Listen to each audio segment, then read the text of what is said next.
आदरणीय नमस्कार। संकल्प वर्ष 2082 चैत्र 21 गते आज शनिबार अगाडिको पृष्ठभूमिको बाटो विराटनगर सहरको मेन रोड हो, जहाँ बजारको व्यवस्था गरिएको छ। त्यसै गरी सामुन्ने विराट क्याम्पस भन्ने लेखिएको छ र यहाँ एउटा आधारभूत पनि स्कुल छ, श्री भानु मोरङ आधारभूत विद्यालय, यो भवन।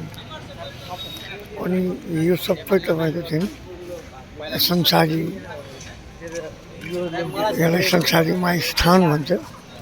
उता भानु कला केन्द्र थियो, अहिले त्यो भानु कला केन्द्र पनि अब सर्वोच्च अदालतमा मुद्दा चल्दाचल्दै त्यसमा पनि एउटा फरक निर्णय आइसकेको छ। अब त्यतापट्टि म जान चाहन्न। यो आजको यो जमघट जुन छ, विराटनगर महानगरपालिकाको महेन चौकमा राजा महेनको जुन शालिग थियो, त्यो एउटा संस्कृति, त्यो एउटा इतिहास र यो देशमा विगतमा भएको राज परम्परालाई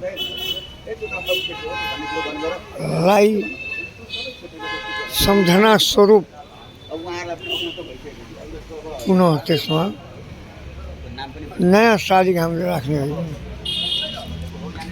हामीले पुनर्स्थापित गर्ने र भ्रम नहोस् कहीँ कतै राजाको शालिग छ भने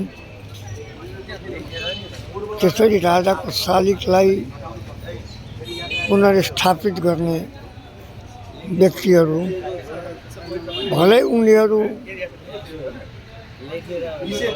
राजतन्त्रप्रति उहाँहरूको झुकाव होला, तर त्यतिकैको आधारमा राजतन्त्र आइहाल्छ, छुमन्तर भइहाल्छ। त्यो ढुङ्गोको शालिग त राख्नै हुँदैन जस्ता कुराहरू पनि आउन सक्छन्। त्यसका लागि पनि हामीसँग रेडिमेड जवाफ छ। कतिपय मान्छेहरू त विचार गर्नुहोस्, हिन्दू परिवारको कोखमा जन्मिएको छ, ऊ भन्छ म राम मान्दै मान्दिनँ, म हनुमान मान्दै मान्दिनँ। थिए भने थिए, अब छैनन् उनको शक्ति, त्यसलाई के गर्ने, फाँसी लगाइदिने। तिनका विचारहरू पनि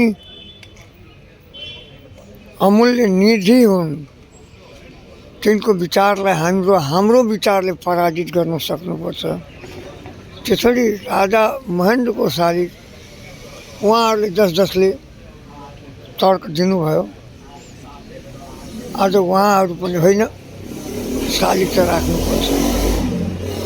एकजनाले भनेको कुरा वन्दना पोखरेल, उहाँ